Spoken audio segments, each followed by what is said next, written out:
प्रिय छात्रों, आज के इस वीडियो में हम जीवों में जनन की जो विभिन्न विधियां होती हैं, कायिक जनन, अलैंगिक जनन और लैंगिक जनन, उनमें से अलैंगिक जनन की विभिन्न विधियां जैसे विखंडन, मुकुलन, खंडन और बीजाणु जनन में से विखंडन विधि के बारे में आज हम यहाँ पर सीखेंगे।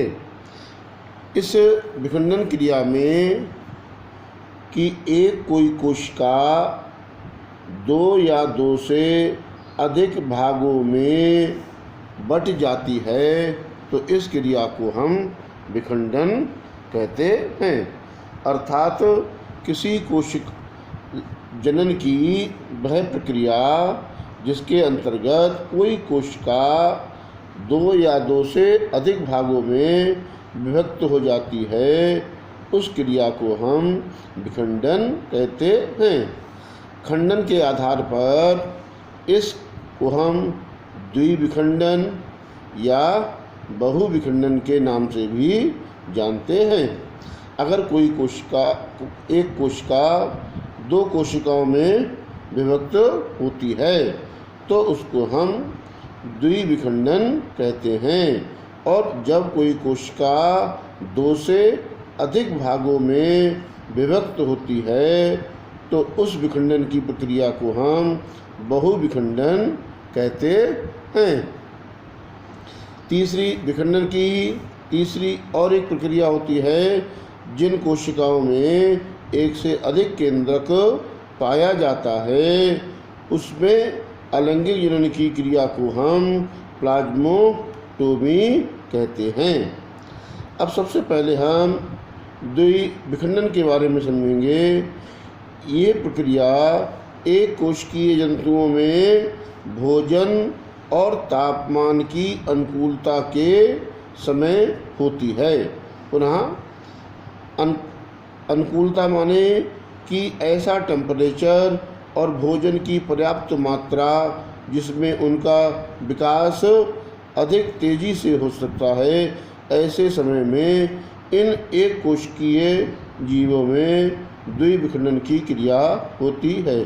जैसे बैक्टीरिया अर्थात जीवाणुओं में, प्रोटोजोआ संघ के जंतुओं में, एल्गी अर्थात शैवालों में और हाइड्रा जंतु में इस प्रकार की प्रक्रिया के द्वारा द्विखंडन विधि के द्वारा अलैंगिक जनन की क्रिया होती है।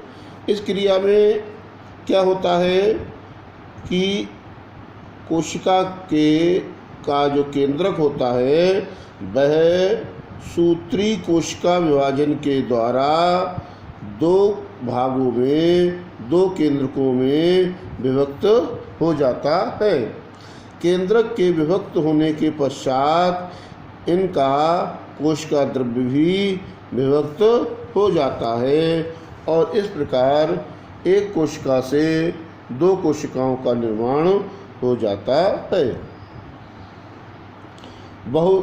अगला प्रकार है बहुविखंडन, अर्थात एक कोशिका से दो से अधिक कोशिकाओं के बनने की प्रक्रिया को हम बहुविखंडन कहते हैं। यह मुख्यतः अमीबा, प्रोटियस, प्लाज्मोडियम बाइवैक्स में होता है। हम लोग ने कहीं पढ़ा होगा अमीबा में अमरत्व का गुण पाया जाता है, अर्थात अमीबा अमर है।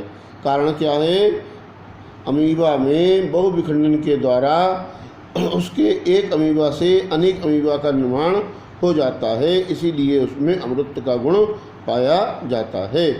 बहुविखंडन की प्रक्रिया के समय कोशिका के चारों ओर एक तीन परत वाली एक कवच का या सिस्ट का निर्माण होता है।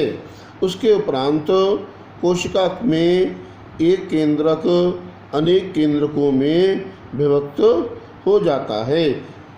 अब ये प्रक्रिया एक सूत्री कोशिका विभाजन के द्वारा नहीं होती है, उस कोशिका के अंदर कई बार सूत्री कोशिका विभाजन के द्वारा केंद्रक विभक्त होकर कई भागों में बट जाता है और फिर उसके पश्चात हर केंद्रक के चारों ओर एक कोशिका झिल्ली का निर्माण हो जाता है। इस प्रक्रिया और इसके पश्चात यह सब जो खंड हैं ये विभक्त होकर अलग अलग नए जीव का निर्माण करते हैं। अमीबा में इस प्रकार से होने वाले जनन को स्पोर कहते हैं।